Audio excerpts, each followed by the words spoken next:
Gettysburg, which is acre for acre, known as the most haunted small town in America.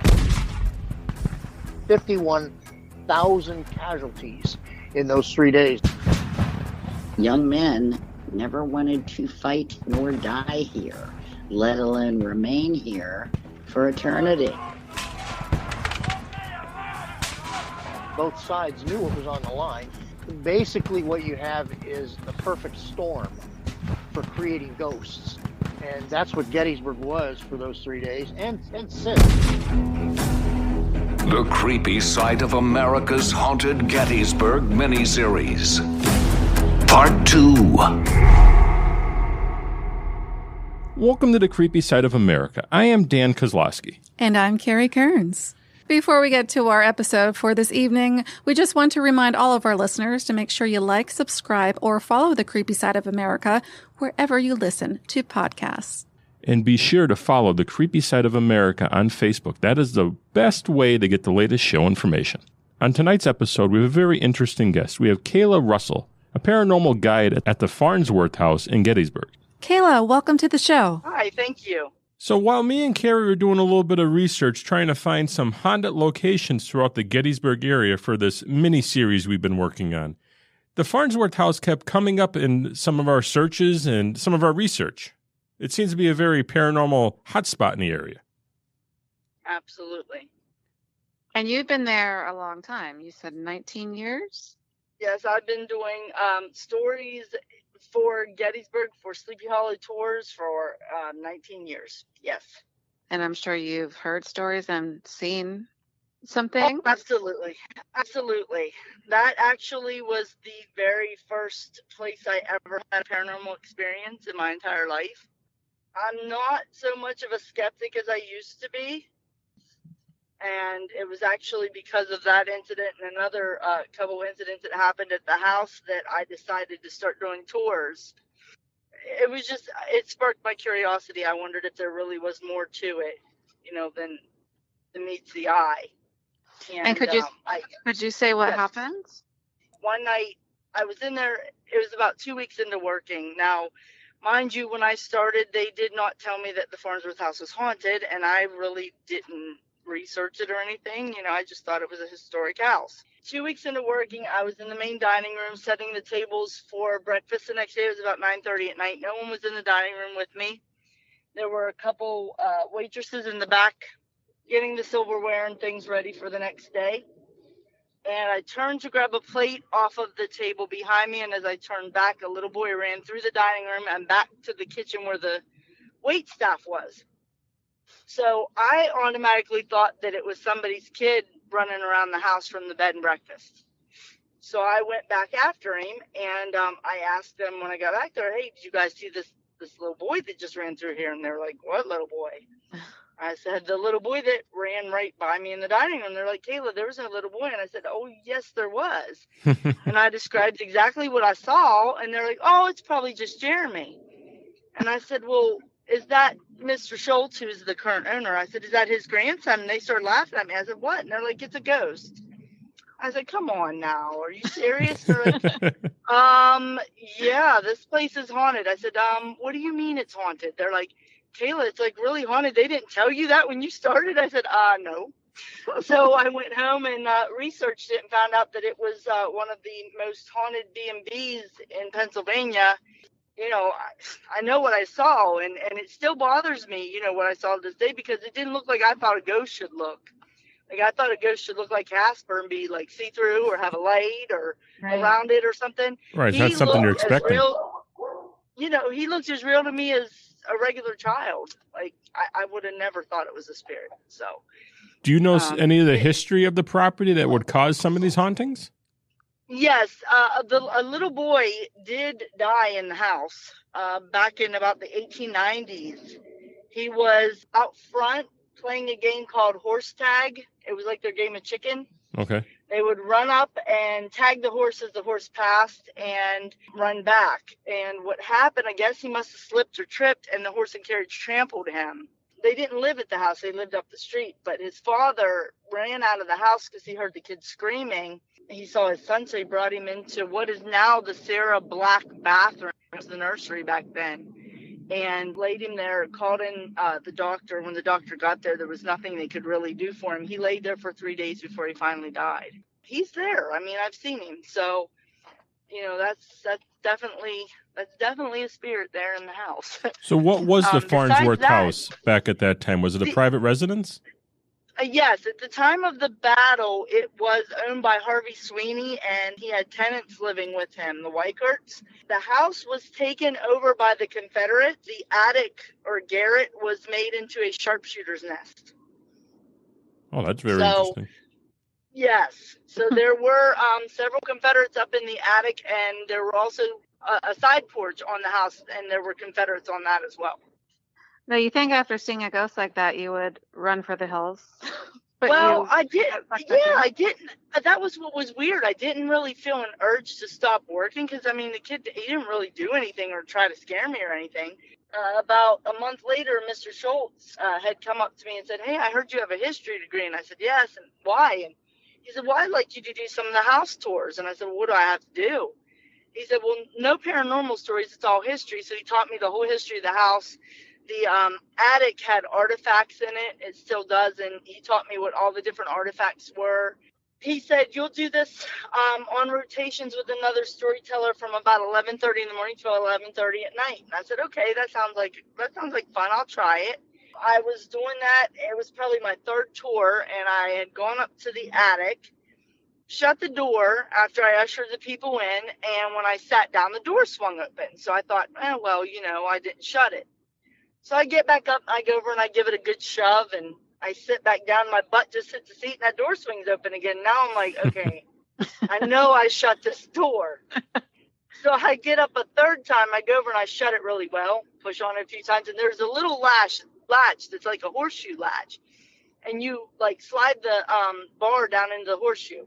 So I did that, I pulled on it, and it was catching, you know, so I sat back down, I'm giving my tour, and everything's going great. I get to where I have about enough time for 3 more people to pick some items out of the case to talk about. And I said, you know, we got to get moving because my buddy Mike's going to be coming up here, and I don't want to get stuck on his staircase with his big Civil War dress and 2 groups. So I'm sitting there saying that, and I'm like, okay, I'll get 3 more people to pick some stuff. And I hear a click, and I look over. The latch flew up, and the door swung open so hard that it bounced off the chair behind it.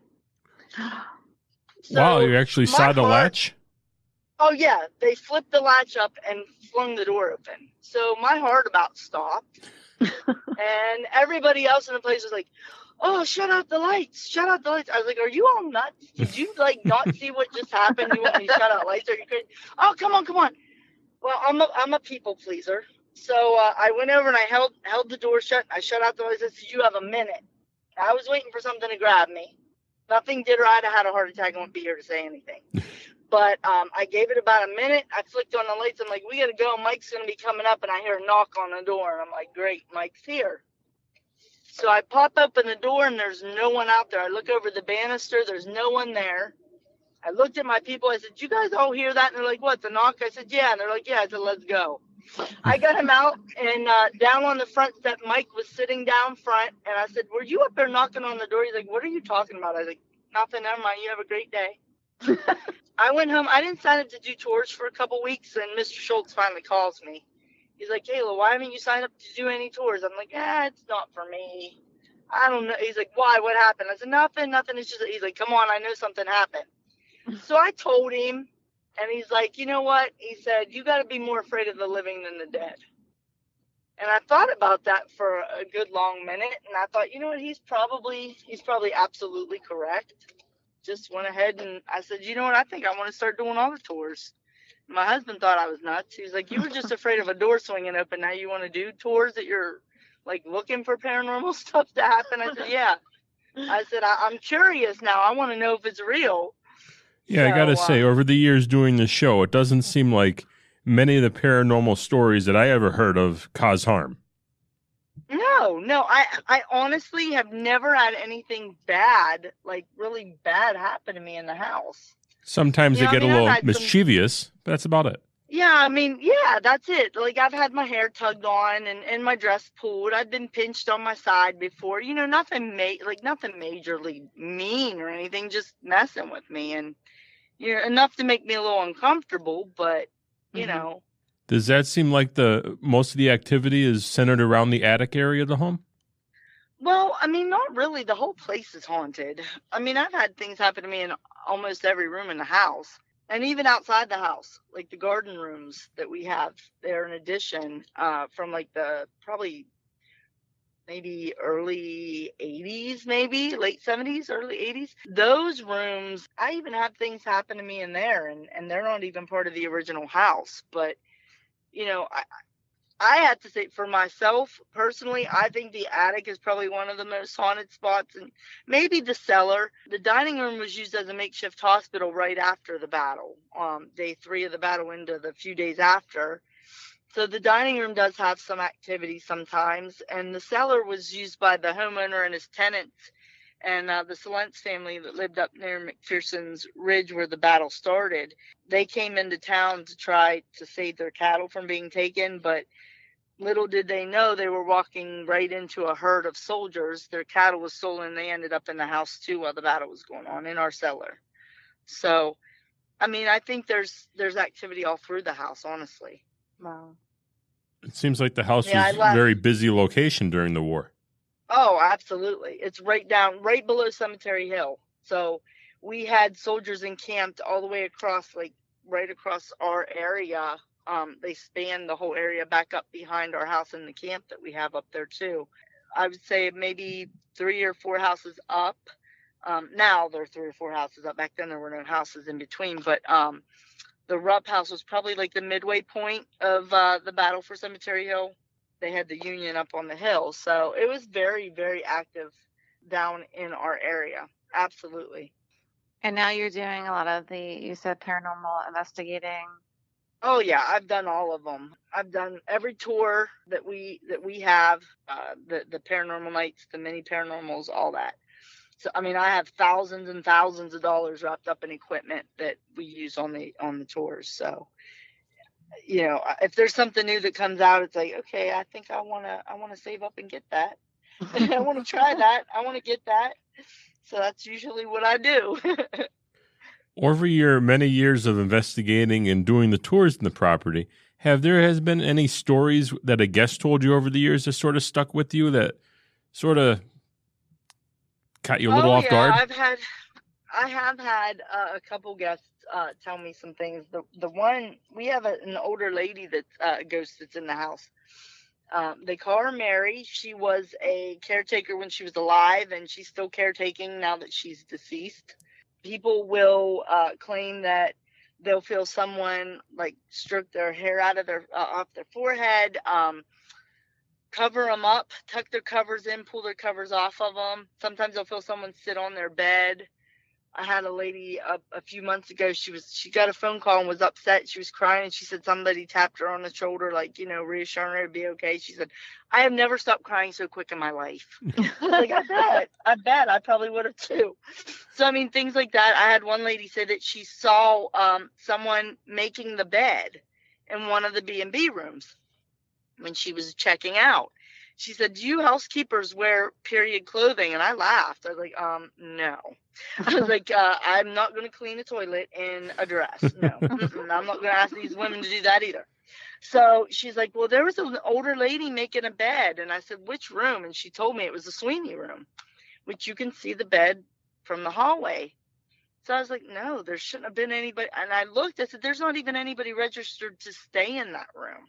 Mm-hmm. And she described the woman, and I actually have a picture of her coming out of the attic wall that someone took on one of my tours.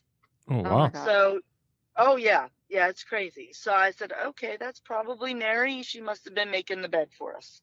I was like, "Thanks, Mary. You just saved me some work." So, yeah, and you don't even have to pay her. So exactly, nice. Right. Unpaid help. So yeah, I mean, those kind of stories are crazy. I've had, people just tell me that they felt a cat. We have a cat in the house as well. They'll feel the cat rub between their legs. I've had that happen to people on my tours lady was sitting in the back, and she jumped up, started screaming right in the middle of my tour, scared the living crap out of me. I was like, "Are you okay?" And she's like, "Oh my God, do you have an animal down here?" I was like, "Well, technically not a live animal." She's like, "You have a dead animal?" I said, "Well, no." I said, "We have a spirit of an animal." She's like, "What kind of animal?" I said, "It's a cat." She went, "Oh my God, it just rubbed between my legs." She's like, "Can I move to the front?" I said, "Yeah, but if the cat likes you, I can't assure you it won't move with you." So, yeah, I mean, it's crazy that some of the things that come out of the house, just, it's crazy. It seems like there's a lot of the ghosts are reoccurring occurrences. You even have names for most of them. Most of them, yes. Yes, most of them we do. There are a couple soldiers up in the attic that I've had some different things come through with paranormal equipment, and multiple times that they've said their name, but I'm trying to track down who they are by going to the archives to see if I can try to figure out exactly who they were, where they were from, and that sort of thing. I know we do have one soldier that was a sharpshooter from Louisiana. He was on the side porch. His name's Walter. He was shot in the neck. Walter, they pretty much narrowed him down to being at the house. So he's definitely there as well. He's probably my buddy. And all these years, if there's one spirit in the house that I can say, if absolutely nothing is happening on a paranormal tour and I can say, "Walter, please do something," usually something happens. Something will light up, or he'll show up, or, on my SLS camera, something will happen. So he's kind of reliable to me, at least. That's nice. Yeah. You don't really hear that often. Yeah, it isn't, but he is funny. Like, he's one. I've had him come across doing the Estes method. I don't know if you're familiar. I'm sure you are. Where you wear the headset and listen to Ghost Box and keep your eyes closed or wear a blindfold. You hear words come through the noise canceling headphones. And I've had paranormal tours where I've been up in the attic, and I'll sit there and they'll start listening to it. I'm not the one listening to the guests are, and they'll start talking. And the one night he described my dress in color. And then my hair happened to be put up, and normally I wear my hair down and styled in period styling, but I had it up with a snoot on it, and he kept telling me, "Kayla, hair down, Kayla, hair down." So we went down to the dining room, same thing. They heard a bunch of different things, and then Kayla, hair down. And then we went to the basement, and again, he said it again. I got frustrated, so I had a REM pod sitting on one of the gargoyles that we have in the basement. And I had tripwire lights up behind me, and down on my right, there was a little dog REM pod. So all that stuff lit up, when something would go by it. Mm-hmm. And I got frustrated hearing Kayla, hair down again. So I just took my snoot off, put my hair down. I said, "There, it's not fixed. It's down. Are you happy?" Everything lit up, went crazy all at once. And everybody was like, "Oh my gosh, what just happened?" I was like, "Yeah, well, somebody didn't want my hair up." So I said, he must not like that, I guess. I don't know. So I don't wear my hair up anymore for paranormal tours. So out of all the equipment you've been using on your paranormal tours, what's your favorite piece? Probably, I would say the SLS camera that shows the stick figures, and probably the tripwire too, because that's pretty neat. Because I ask them to light that up, and a lot of times I'll be like, "Hey, can you guys go over and touch that and light it up?" And they'll do it. So I think I like that too. A lot of the stuff that I have that I sit out, like the one music box I have, the little boy loves the music box. And I'll be trying to, do my tour, and he keeps setting this music box off, and it drives me bonkers, to be honest with you. So after he does it, like for 20, I'm like, "Okay, you got to take a step back and leave that alone for a few minutes, and it'll just stop." And everybody's like, "He's not playing with it." I said, "That's because I asked him not to." And that's funny, a little while later, after I'm done doing my stories and stuff, I'll be like, "Okay, Jeremy, you can go play with the box again. You can go play with the music box." He'll go right back over and start it up again. It's funny. That is hilarious. It is. It's crazy. It's like, they're like, "He listens to you." I'm like, "Well, yeah." Yeah, you don't hear many stories where the spirits listen to you. No, but he actually does. It's weird. Like, people are like, how are you doing that? I'm like, listen, I'm not. Like, I don't have a remote. I'm not psychic. I'm not, I don't have any special equipment that's making any of this stuff light up and go off when I'm telling it to. It just, apparently he's listening to me. I mean, I don't know. Seems they're almost like a second family to you. It is. It's like, yeah. But I told them they're not allowed to come home with me. They got to stay there. They're not allowed to follow me home. Have you ever had any experiences with them following you home? No, I have not. But usually, knock on wood. I think a lot of it is because at the end of the night, like, I cross off communication with them using the dowsing rods. Those are probably one of my absolute favorite items too. I love dowsing rods. I have those. Oh my gosh, I love those. Those things are amazing. Walter actually plays a game with me with the dowsing rods. I'll hold the rods and I'll ask him if somebody in the group will give me the name of somebody that's there. Because I don't know everybody's name. I ask him to point at them. 9 times out of 10, he's been correct. Like, I've had, like, Boy Scouts in the cellar, like 25 of them. I knew not one of their names. He pointed at every single kid. And then they were like, can you do nicknames? I'm like, listen, I'm not doing it. I'm not psychic. If I were, I'd hit the lotto and move south. But, I said, let me ask him. So I said, Walter, can you do nicknames? He said, yeah. I thought, well, whatever. What's the worst that could happen? He'd be wrong. He pointed to every single kid.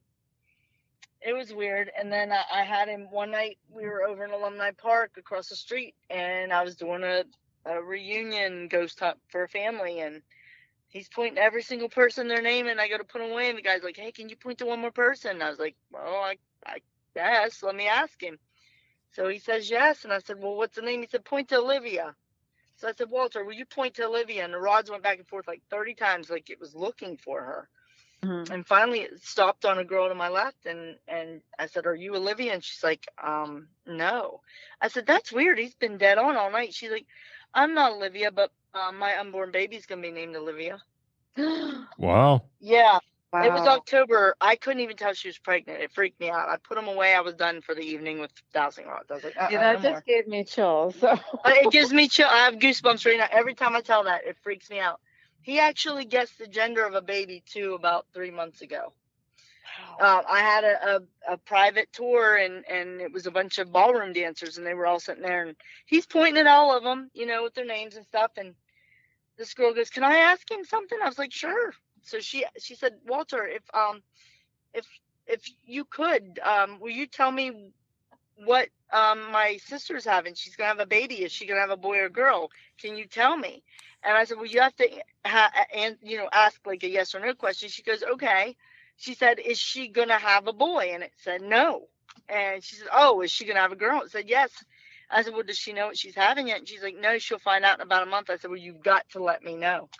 Sure enough, a month later, the group tour leader emails me, hey, her sister's having a girl. Wow. Oh my goodness. So now I have a lady at my work that I'm a director of a child care center. So up there, I have a lady that's pregnant, and I keep teasing her that she's having twins. So I told her this weekend I have a paranormal tour. I'm asking Walter if she's having twins and what she's having. Yeah, see what Walter has to say. I was like, I'm gonna let you know. And she's like, oh my gosh, what if he's right? I said, well, if he's right, he's right, Wow. Yeah, it's neat. He's pretty cool. Maybe you should ask him for some lotto numbers or something. Yeah, that's what I keep telling my husband that. I'm like, I need to have Walter, like give me some numbers or something somehow. I need to come up with a method. I mean, it's just a really, really nice place to go. I mean, I recommend everybody to come at least stop. I mean, even if you just walk through the garden area, it's beautiful. Mrs. Schultz, 91, out there pulling weeds and working in her garden every day. I mean, it's amazing. But, and you do paranormal tours. You said like 11:30 a.m. to 11:30 p.m. Oh no, that was the house tours years ago. Now we do house tours on Saturday and Sunday, at 11:30 and 2. We do the 7 o'clock haunted cellar every night of the week. We do the 8 o'clock Yankee Spirits tour, which takes you up outside the Jenny Wade house and then brings you down to the Farnsworth house into the cellar. That is every night of the week. And then on the weekends, we do a 9:30 Confederate Hospital walk, and we do a blood and gore. It's like a surgery type tour that Doc does with his surgeon's equipment. He's amazing too. He does that. He does another. We have, when Doc's doing the hospital tour, he'll take them in and do something with his surgery room too. It's pretty neat. Then we have a 10 o'clock Lost and Tormented Souls. And then at various times, usually every week or every other week, we have a mini paranormal, which is like a 2-hour paranormal tour. We usually, at least twice a month, have a paranormal night, which is about a 4-hour tour. You get a snack and everything and on that tour. It's pretty fun, though. If anyone was interested in visiting the Farnsworth House or maybe going on a tour, where would they find more information? Do you guys have a website, Facebook page? Yes, we do. We have a website, farnsworthhouseinn.com, and we also have a Facebook page. Yeah, they can go on any of that stuff and check us out. I might have to come down. I think I want to be Oh, a yeah. watcher. Absolutely. He's fun. I'm telling you, he's a great guy. I'd probably be his buddy if he was, alive at the same time, and I am. Definitely seems like an interesting property, that's for sure. Oh, absolutely. It's great. It's great. Well, I'd like to thank you for joining us tonight. Oh, thank you. It's been a pleasure talking to you. You as well. Come and see us sometime. I think we will. All right. Awesome. Thank you. Thank you, guys. All right. Take care. You too. Bye-bye. Bye-bye. Bye. Thanks for listening to The Creepy Side of America. Do you have a spooky story or an idea for an upcoming episode? Email us at ghost@wnep.com. Until next time, enjoy The Creepy Side of America. Ooh. Thank you for joining us for this episode of The Creepy Side of America. If you have any ideas or topic suggestions for an upcoming episode, send them to ghost@wnep.com. We're dying to hear from you.